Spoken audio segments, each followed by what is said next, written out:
Hello welcome back to Janna's recipes.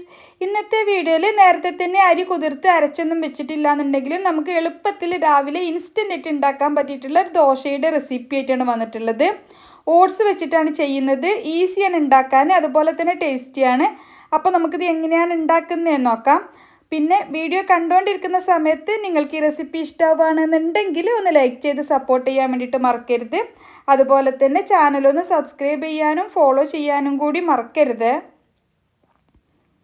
അപ്പോൾ നമുക്ക് ഈ ദോശ ഉണ്ടാക്കാനായിട്ട് ഞാൻ ഒരു മിക്സി ജാറിലേക്ക് 1/2 കപ്പ് ഓട്സാണ് എടുത്തിട്ടുള്ളത്.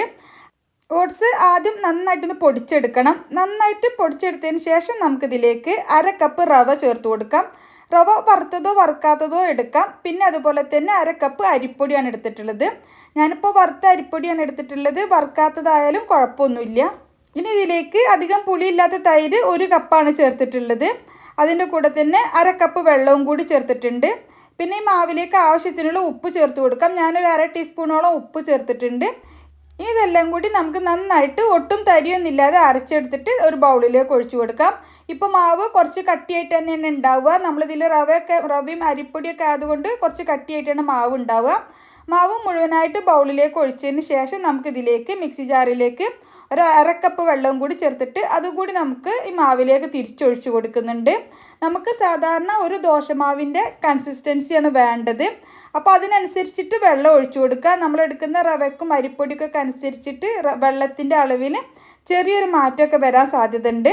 അപ്പോൾ സാധാരണ നമ്മളുടെ ദോശമാവിൻ്റെ ആ ഒരു കൺസിസ്റ്റൻസി അനുസരിച്ചിട്ട് ആ ഒരു പാകത്തിന് വെള്ളം ഒഴിച്ചു കൊടുക്കുക. ഇനി നമ്മളിത് റെസ്റ്റ് ചെയ്യാൻ വെക്കേണ്ട ആവശ്യമൊന്നുമില്ല. ചൂടായിട്ടുള്ള പാനിലേക്ക് ഓരോ തവി മാവ് ഒഴിച്ചു കൊടുക്കുക. നമുക്ക് കനം കുറച്ച് വേണമെങ്കിൽ അങ്ങനെ ചുട്ടെടുക്കാം, അല്ലെങ്കിൽ നമ്മൾ തട്ടുദോശയുടെ ഒക്കെ പോലെ കുറച്ച് കട്ടിയിൽ വേണമെങ്കിൽ അങ്ങനെയും ചുട്ടെടുക്കാം.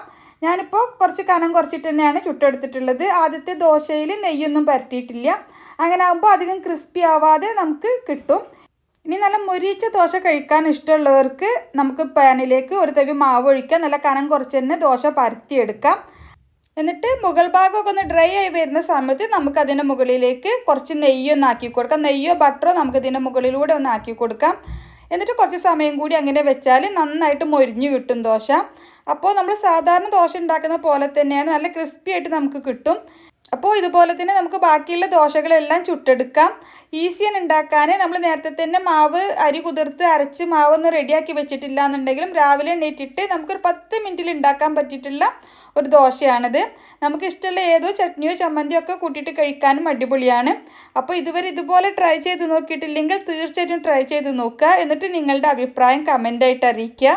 നിങ്ങൾക്ക് ഈ റെസിപ്പി ഇഷ്ടമായെങ്കിൽ ലൈക്ക് ചെയ്യാൻ മറക്കരുത്. അതുപോലെ തന്നെ ചാനലൊന്ന് സബ്സ്ക്രൈബ് ചെയ്യാനും ഫോളോ ചെയ്യാനും കൂടി മറക്കരുത്.